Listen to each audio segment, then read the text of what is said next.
നമ്മുടെ ചേച്ചിയുടെ നാട് കാണാൻ വന്നപ്പോൾ അവിടെ ഒരു അടിപൊളി സ്ഥലം ഉണ്ട് പറഞ്ഞപ്പോൾ നമ്മളെ കൂട്ടിക്കൊടുന്നാണ്. അപ്പം ഞാൻ നിങ്ങൾക്കും കൂടി ഈ ഒരു സ്ഥലം കാണിച്ചു തരാമെന്ന് പറഞ്ഞിട്ടാണ് കേട്ടോ ഈ ഒരു വ്ളോഗ് എടുക്കുന്നത്. നമ്മുടെ യാത്ര സ്റ്റാർട്ട് ചെയ്യുന്നത് കോഴിക്കോട് നിന്നാണ്. അവിടെ നിന്ന് ഒരു ഏകദേശം 1.5 മണിക്കൂറുണ്ട് നമ്മുടെ ഈ ഒരു സ്ഥലത്തേക്ക് എത്താൻ. ഈ ഒരു സ്ഥലം ടൂറിസത്തിന്റെ അണ്ടറിലായതുകൊണ്ട് ഫീ ഒക്കെ ഉണ്ടായിരുന്നു. അങ്ങനെ നമ്മള് സ്വർഗം എന്നൊക്കെ പറഞ്ഞ പോലെ ഒരു സ്ഥലത്തേക്കാണ് എത്തിയത് കേട്ടോ. ഭയങ്കര ഒരു വൈബ് കാണുമ്പോൾ തന്നെ നല്ല അടിപൊളി, നിങ്ങൾക്ക് മനസ്സിലാവില്ലേ. കുറേ ഉരുൾക്കല്ലുകളാണ് കേട്ടോ ഇവിടെ മെയിൻ ആയിട്ടുള്ളത്. പിന്നെ വെള്ളം, പിന്നെ മലകളൊക്കെയാണ് കാണുന്നത്. നമ്മളൊരു സ്ഥലത്ത് പോയി നിൽക്കുകയാണ് ചെയ്തത്. എന്ന് വെച്ചാൽ അവിടെ വെള്ളമുണ്ട്, അപ്പൊ അവിടെ കുട്ടികൾക്ക് കളിക്കാൻ വേണ്ടിയിട്ട്.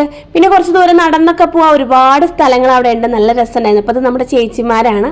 അവരെ കൂടെ നിന്ന് ഞാൻ കുറച്ചു നേരം ഫോട്ടോസൊക്കെ എടുത്ത് ഒരുപാട് മലകളൊക്കെ ഉണ്ടെന്ന് പറഞ്ഞു അതൊക്കെ ഇന്ന് നോക്കി നിൽക്കുകയായിരുന്നു കേട്ടോ. എന്തായാലും നല്ലൊരു ഭംഗി ഉണ്ടായിരുന്നു. ഈ സൈഡും അതിന് മറു സൈഡും ഒന്നിനും മെച്ചെന്ന് പറഞ്ഞ പോലെ നല്ല ഒരു പ്രകൃതി രമണീയം തന്നെ പറയാട്ടോ. വ്ളോഗിങ് സൈഡിൽ കൂടെ ഉള്ളത് കൊണ്ട് ഏട്ടൻ്റെ ഒരു കഷ്ടപ്പാടാണ് കേട്ടോ. എൻ്റെ ബാഗും ഉണ്ണിയുടെ ഡ്രസ്സും എല്ലാം പിടിച്ചിട്ട്, എന്താണ് ഉണ്ണിയുടെ ഡ്രസ്സ് കയ്യിലെന്നല്ലേ, വെള്ളത്തിലൊക്കെ കളിക്കാം. അപ്പൊ കുട്ടികൾക്ക് വരുമ്പോൾ എക്സ്ട്രാ ഡ്രസ്സ് കയ്യിൽ പിടിച്ചാൽ മതി കേട്ടോ. അപ്പൊ നമ്മുടെ ഉണ്ണിക്കുട്ടൻ ഇവിടെ വന്നതും നല്ല ഹാപ്പിയാണ് കേട്ടോ.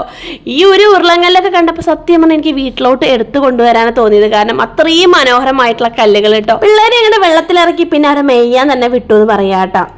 ഒരുപാട് ആളില്ലെങ്കിലും പിള്ളേർക്ക് മുങ്ങാനുള്ള വെള്ളമുള്ളതുകൊണ്ട് നമ്മൾ പിള്ളേർ കളിക്കുമ്പോൾ കൂടെ നിൽക്കണമെന്ന് ഗൈഡ് പ്രത്യേകം പറഞ്ഞിട്ടുണ്ടായിരുന്നു കേട്ടോ. വീഡിയോ തുടങ്ങുമ്പോൾ ഞാൻ പറഞ്ഞില്ലേ മറു സൈഡും കൂടി നല്ല ഭംഗിയുണ്ട് എന്ന്. ആ ഒരു സ്ഥലമാണ് കേട്ടോ ഈ കണ്ടോണ്ടിരിക്കുന്നത്. നല്ല പച്ചപ്പും ഓടി കളിക്കാൻ തോന്നുന്ന പറ്റിയൊരു സ്ഥലം. അങ്ങനെ പിന്നെ നമ്മൾ അവിടെ തിരിച്ചു. അപ്പൊ ഇത്രയുള്ള നമ്മുടെ വ്ളോഗ് എല്ലാവർക്കും ഇഷ്ടപ്പെട്ട ലൈക്ക് സപ്പോർട്ട് ചെയ്യാൻ മറക്കരുത്. ബൈ.